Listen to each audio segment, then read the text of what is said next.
আসসালামু আলাইকুম। আমি রেবেকা সুলতান আপনাদের স্বাগত জানাচ্ছি আমার চ্যানেল AM লাইফস্টাইল ব্লগারে। আমি আছি আপনাদের সঙ্গে রাজশাহী থেকে। কেমন আছেন আপনারা সবাই? আলহামদুলিল্লাহ, আপনাদের দয়ায় আমরা সবাই ভালো আছি।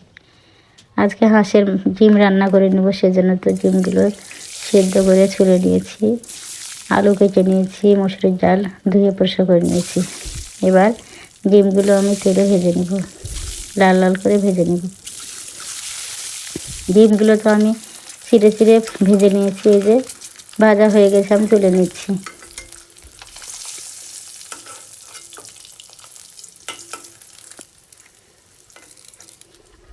তুলে নিলাম। এবার ওই তেলে আমি কাঠ মশলা দিয়ে দেবো, তেজপাতা দিয়ে দেবো।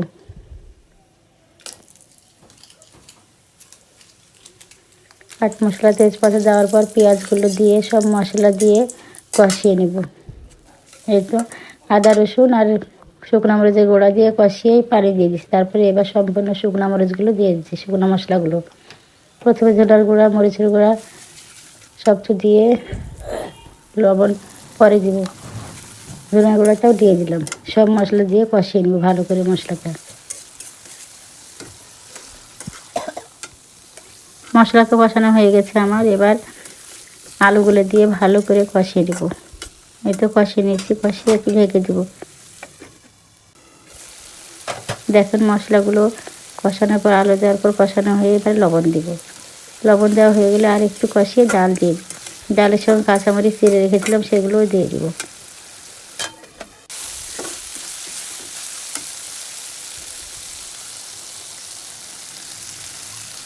মসুরির ডাল আলু দিয়ে এভাবে ডিম রান্না করলে অনেক ভালো লাগে খেতে।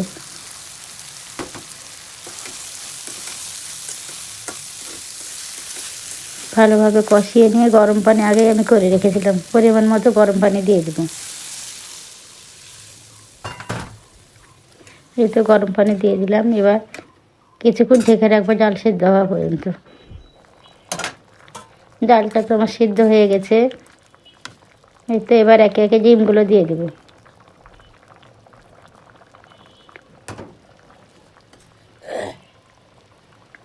এবার এলাচের গুঁড়া আমি আগে থেকে গুঁড়া করে রেখেছিলাম, সেগুলো দিয়ে দিচ্ছি।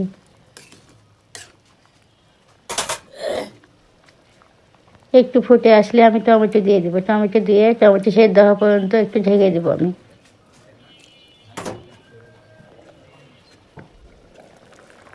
এই তো টমেটো তো সেদ্ধ হয়ে গেছে। এবার ধনে পাতা দিয়ে দেবো।